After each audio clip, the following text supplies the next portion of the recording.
Here's a quick look at the dashboard within Pathfinder Link. This is kind of your overall view of what your company as a whole is looking like within the system. Now, the only people that are able to view this would be those that have been given access or permissions through our roles, which is set up in your company settings. Up here we have your project drop-down list. This would be where you could find any of your projects. You can filter them by project name, by customer, by project type. We support any one of these project types, by a region or by a status right here.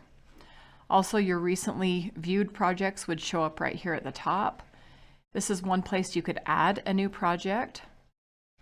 If you have more than one company, you're able to switch quickly and easily between companies right down here in your drop down. Over here is all of these tiles represent different things going on within the company. So here's your T&M available to bill, contract backlog, any billed pending receipts, your project cost and revenue by month. So here we have January and then February right here. Any pending estimates, you would be able to click on that and see those. Any pending commitments and expenses.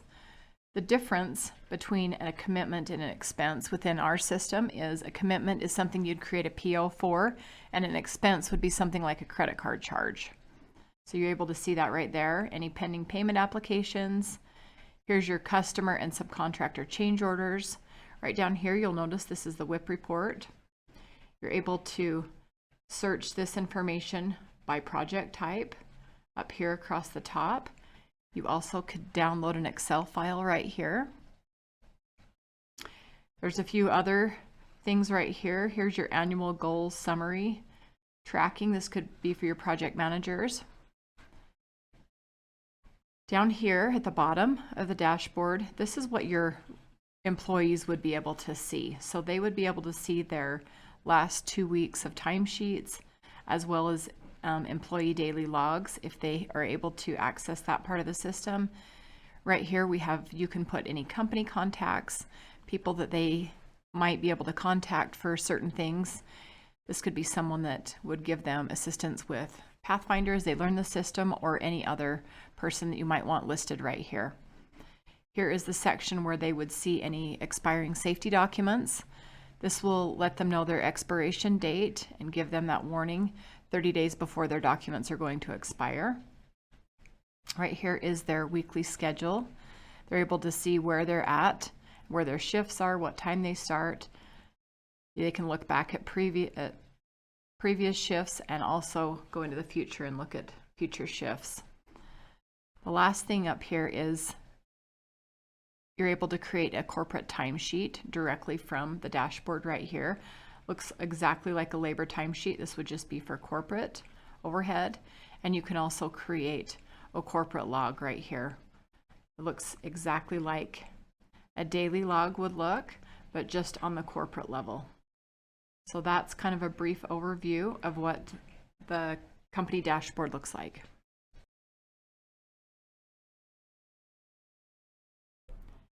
Here's a look at the project overview. Over here, you'll see the basic project information. You can always come here to edit customer information, the users. You can even copy a project if it's something that you do often. You can edit your project information right here. Over here, you'll notice these tiles, kind of like on the dashboard. If you click on these, you'll be able to have more information. The green ones will change to red if you have some issues. Some outstanding things. Right here we have the project setup checklist. This is to help you kind of get used to setting up projects. There are hyperlinks on each one of these, and you're able to check these as you complete them to help you know that you've done your project. Right here you're able to write any project notes that you want someone who's working on the project to see. You can also add some project links here that might have something to do with your project. Down here in the contract details, you'll see your expected profit versus your actual profit. If you hover over the colors, you're going to see the numbers pop up here. That's going to coordinate with the chart down here. We also have some budget details down here and the billing details right here. You'll notice right here under pending change orders, we have something that is in red. So that's a warning. Anything that's a red number would be a warning number for us, as well as any one of these tiles up here that might be red. That would be a warning that something's happening with our project. That's a quick look at the overview.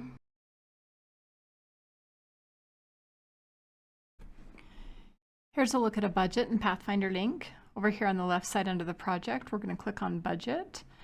And right here on this page, this is kind of what our budget's going to look like. We have different categories or sections. If you need to add a new budget item, you can do that right here. You can also lock the budget when you're done with it. Here are some of the budget tools that we have. You can download this to an Excel file. You can create templates from this budget. You can edit templates, import, create a new or blank template, upload budget data, or download a budget template. You're also able to collapse or expand these different categories. Right here in our budget, we're able to edit our budget items if we need to right over here. We can also edit directly from right here if we'd like to. Right over here under our committed cost, if we click on that, that's going to show us our actual information about our average wage. This is our labor hours. So this is real-time data for our budget. Also down here with our trailer tie downs, we have our amount right here. Here's a file that's been uploaded. You can click on that and that will show the information that has to do with that item. Same thing with any of these down here under these categories. So this is just giving you all of the information right down here. If you look at the bottom, you're going to see your change order totals as well as your project combined totals. That's a look at our budget.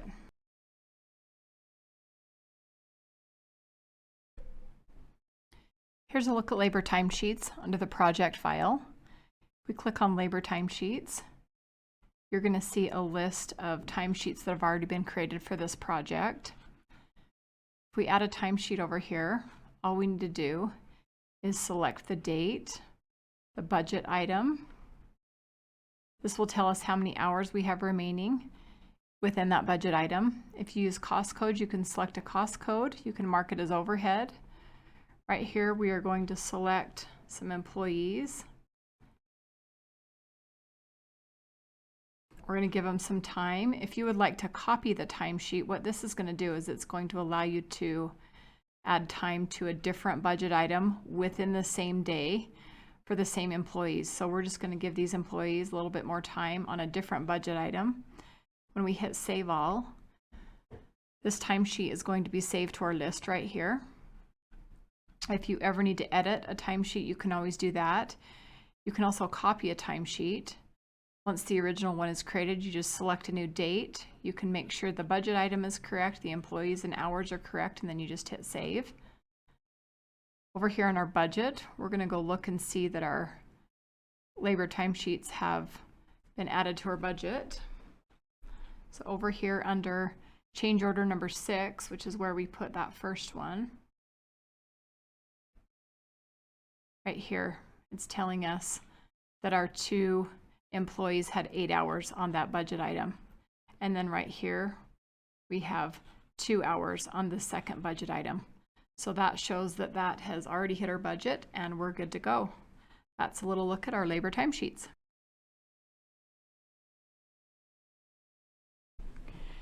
Here's a look at the daily logs section. Under the project drop-down file under daily logs, there are 2 sections here, daily logs and the logs report. If we click on daily logs, there are 4 sections that you can enter a daily log for: work performed, verbal agreement, problems and delays, and subcontractor issues. Each one of these sections has an area to enter information as well as an area to upload or drop files into. You'll notice the different file types that we accept as well as the file size. Under work performed and problems and delays, you can add a timesheet directly from there. Over here is the calendar. If you click on the date that there was a daily log, it will come up right here. Once it is saved, it creates a date and time stamp, which makes it a legally binding document. So it cannot be changed. The way that you would handle this is you would just enter a new log, and it would create a later date and or timestamp. So that's how you would edit a daily log. You would just create a new one because they cannot be changed. Right here is where you could select which project, the daily log you're looking for. Under the log report, this is where you would list all of your daily logs. You can search by date as well as by name. And right here you would be able to download an Excel or a PDF file of your log report and send that to someone if you need to.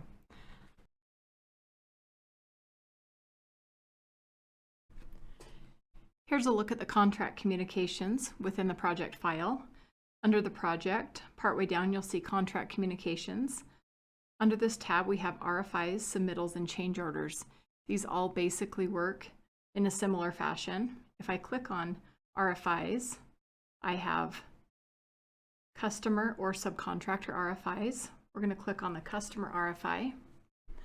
Right here we have a list of RFIs for this project. We have one that is approved and one that is pending. You can search by status, urgency, or just by the name right here. Here is where you would go to add a new RFI. You can also export this into an Excel file. We're going to go over here and we're going to edit this pending RFI. So here's all the information that's already been added to this. You'll see that the status is pending.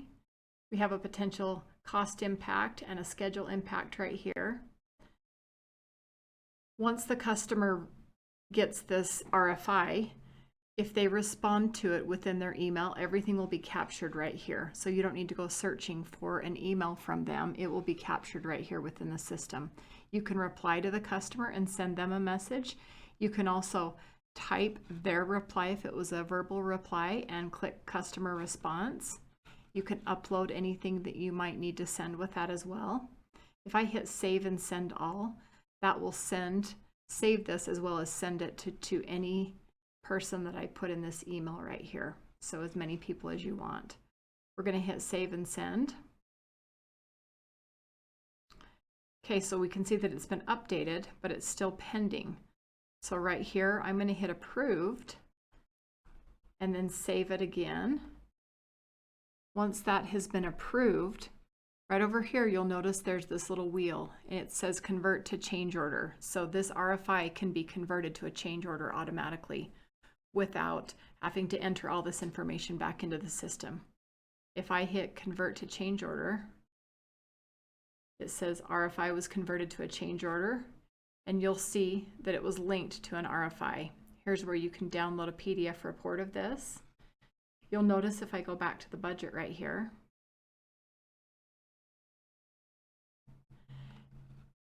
the change order number 3 right here was added to our budget automatically, so you don't ever forget about that change order.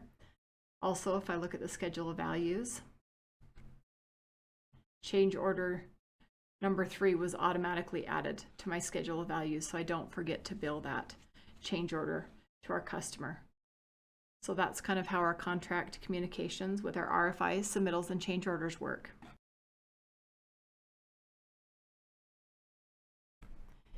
Here's a look at the schedule of values over here under the project tab. I'm going to click on schedule of values. Here's what a schedule of values looks like. Now for a T&M project, this will be automatically populated as you create your budget items. On a lump sum, you will need to come in and create your schedule of values. So right here you have some different columns: amount billed, amount received. Here's your remaining to bill and remaining to receive. So you'll notice right here we have $753 that's remaining to receive. So that lets us know that we need to check on that. That's what a schedule of values looks like.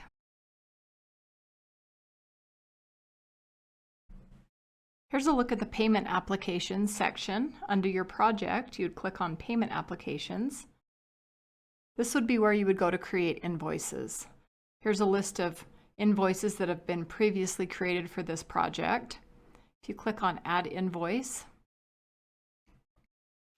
right here is where you're able to select what QuickBooks account you would like that to go to.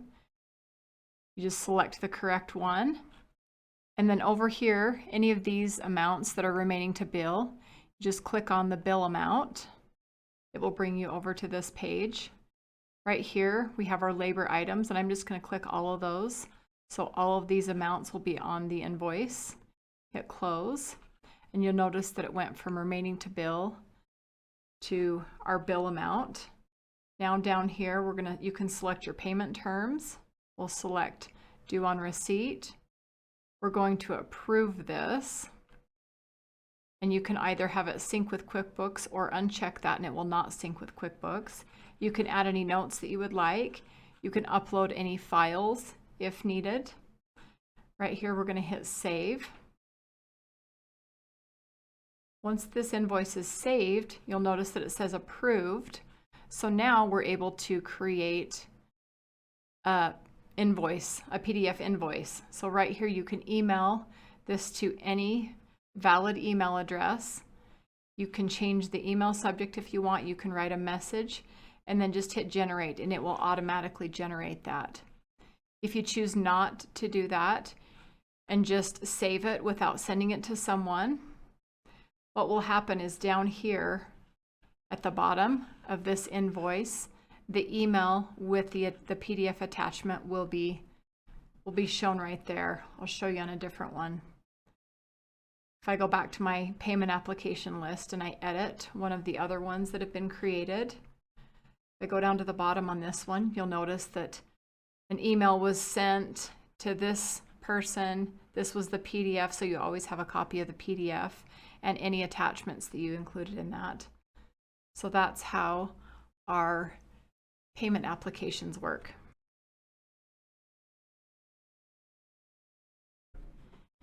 Here's a look at the commitments and expenses under the project tab. Down right over here under the left side, you'll see commitments and expenses. When you click on that, this is what you'll see. This would be a list of any expenses or commitments within this project. You're able to search by any one of these fields up here, as well as by a date range or any one of these fields. Right here on the report tools, you can download an Excel or a PDF file. On either one of these tabs, this is where you would add a new commitment or an expense for this project. The difference between a commitment and an expense is a commitment would be a PO and an expense would be something that would be bought with a credit card. Over here, you're also able to build a PDF if you click right there. As long as these are pending, you're able to edit them as long as they're not already built out. Over here's your edit button. If you scroll down here, you're able to get a little more information about what payment application these are tied to and whether or not they're linked with QuickBooks. That's a little information about the commitments and expenses.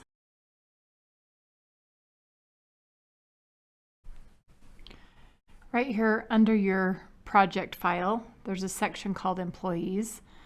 This would be a list of employees in your company, and you would be able to select which employees you would like to be available for timesheets within this specific project. Everything in the gray section under your project has to do with that specific project.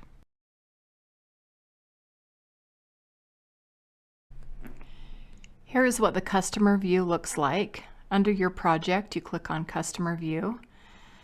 Right here takes you to what it looks like as a customer, so you're able to view what they can see. They can see the overview, which is this information, submittals, RFIs, change orders, commitments, the schedule of values for this project, any payment applications, and where they're at, payments received, and any project documents. This will give you an idea of what they're able to see, and once you're done viewing what they can see, you can click here to return to the main site, and it will return to your current view.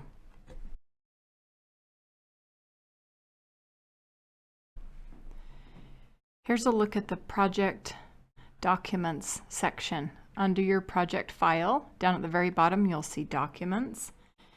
Right here is where you can upload or drop files into this box right here. Notice the max file size and any of these file types are accepted. Right here is where you can click whether a customer can view the files. Right here you would select any roles within your company that you want to be able to edit this file or any roles that would have read-only access.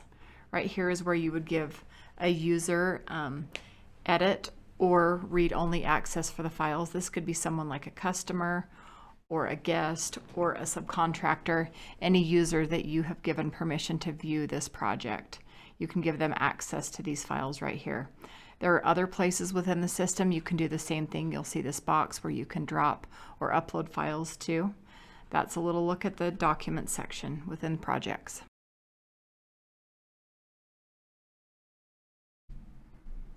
Here's a look at our calendar and our Gantt chart right here. The calendar is kind of your basic calendar where you're able to see what jobs you have going on, the start and end dates of those. The Gantt chart is a new feature. Here you're able to set up your schedule how you would want it. You can show your critical path. Just so you're aware, this will export to any one of these or import from MS Project or P6. Under Gantt history, this is where you will be able to have snapshots of your schedule. They'll be saved here.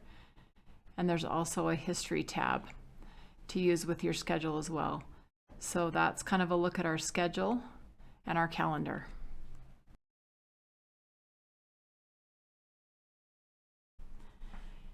Here in the company section of Pathfinder Link, if you click over here on the left side, this drop-down menu will be everything that you can set up within your company. Your users, templates, which would be a budget template and a schedule of values template. That would make setting up your budget and your schedule of values easier if you do the same ones over and over. This is where you can start a new project, one of the ways, or you can view your project list. There's payments, certifications.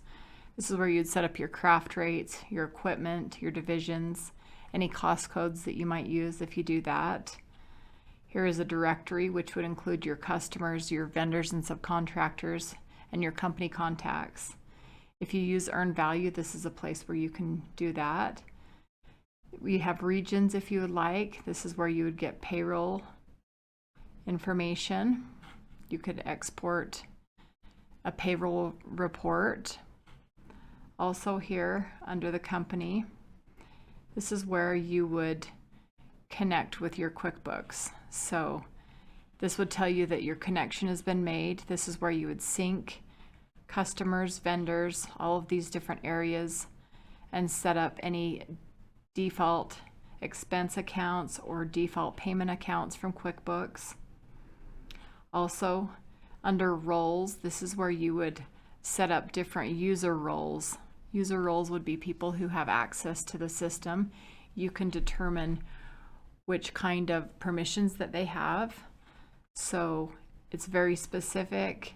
You can decide if they have all access, which would be an admin, or very specific things according to their role within the company. You also have your settings right here, which is where your basic company information.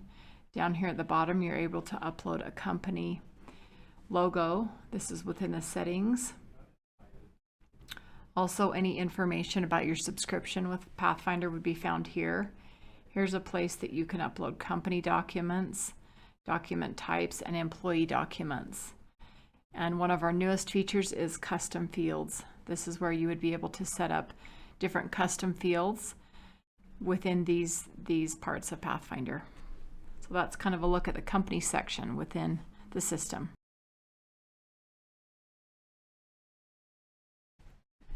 Here's a look at one of our newest features. It's called Custom Fields. It would be under your company settings. In this, you're able to create custom fields within any of these sections. So if there are certain things you want to see in these sections, you're able to create that. Under Project right here, I'm going to kind of show you how this works. So here is how you set up the custom fields, and as you do that, you'll see a preview over here on the left side. We're going to create a field here. Once I create that, it shows up over here. These are the different field types that we allow. I'm going to do a text box. The help text would just be any words that are going to go underneath that box to help someone that's filling that out. We're also going to say that this is required. When I say it's required, that puts the red asterisk right there. And we want this to show on the project overview. I'm going to hit save and show you what happens. So over here in our project, in our overview, you'll notice that we now have this new custom field right here. The way that we would enter information in there is we would go into our project, and it would, all the custom fields will end up at the bottom of where you're entering the information. So right here we have the mailing address. Once we fill that out, you're going to hit save, and it will go back to, it'll show up on your overview right here in this space. If I go back to my custom fields, I'll show you one other thing. This would be where the active fields are, custom fields. If I click on show inactive, this would be the ones that are inactive, and I can just toggle back and forth between those. We don't allow you to delete them because then the information would be lost on past projects, but you just inactivate them and don't use them on future projects if you don't want to. You can create as many custom fields as you want. And so that's kind of a look at our custom fields.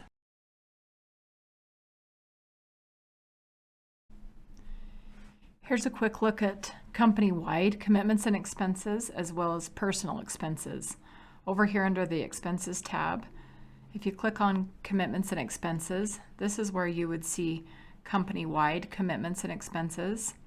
You can search by any one of these fields, as well as click on the date range to search for a date. You can also add a commitment or an expense here if you would like.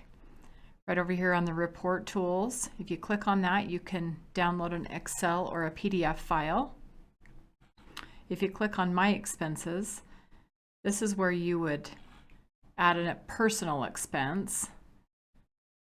Once you click on add an expense and you fill out all the required information, anything with a red asterisk, you can download or drop a file here that could be a receipt or something else. You hit save, and that will show up in your My Expenses section, and that's where you would get reimbursed from there. So that's kind of how company-wide commitments and expenses work, and personal expenses.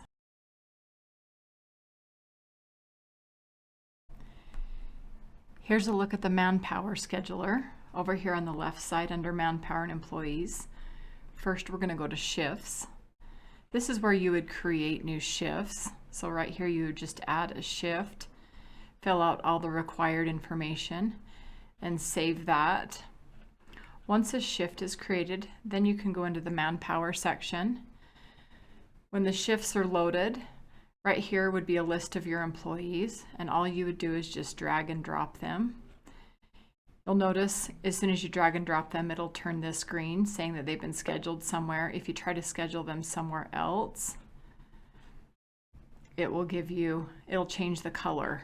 If you look up here at the legend, this will tell you what this information is. So the yellow means the user already is scheduled for that day. There's also times when they might have expired documents or days that they might have requested time off. You can click right here on the schedule, and you can set how many employees you might need. You can set that for the week if you want. It'll tell you how many more employees are needed. You can always edit the shift right here. You can collapse or expand these shifts. You can also edit the start time if needed. Right here is where you would generate an email. Once the schedule's set, and anyone that is scheduled would get an email letting them know where their shift is and when that is. So that's kind of how the Manpower Scheduler works.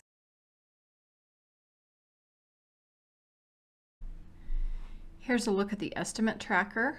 Over here on the left side, click on Employees.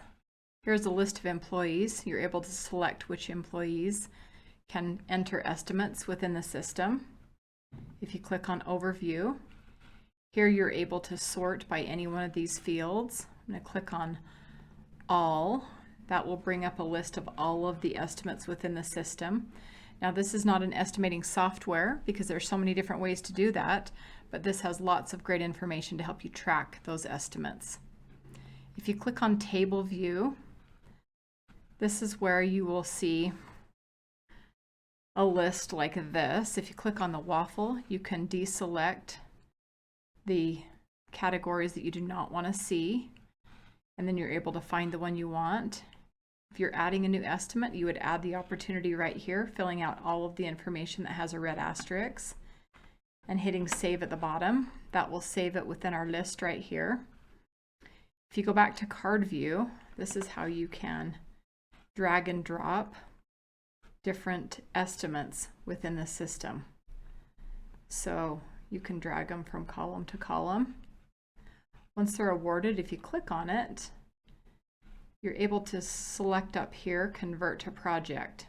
Just review all the information, make any changes needed, add a project number, and then you're able to convert it to a project without entering all that information into the system. So that's a look at the estimate tracker.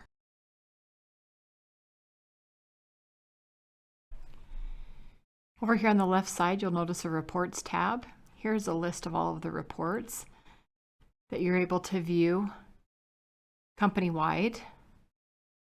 Here are some admin reports as well, the salary manager, the overhead manager. Right here on the labor timesheet review, I'm just going to pull this one up so you can have a look at it. Here is where you can search by customer, project, status, project, region, employee, any budget items. You can search within a date range, and this is where you'll find all of the labor timesheets. You can change hours here in this report. You can mark it as overtime. You can mark it as billable or non-billable. You can mark per diem. You can mark it as premium. You can change a lot of things right here. You can also add a time card. Another thing you can do is export this file as an Excel file or a PDF. There are also some reports located up under the project. So the project reports would include the asset rentals, detailed billing report, and project controls summary. Those are some of the reports under projects as well.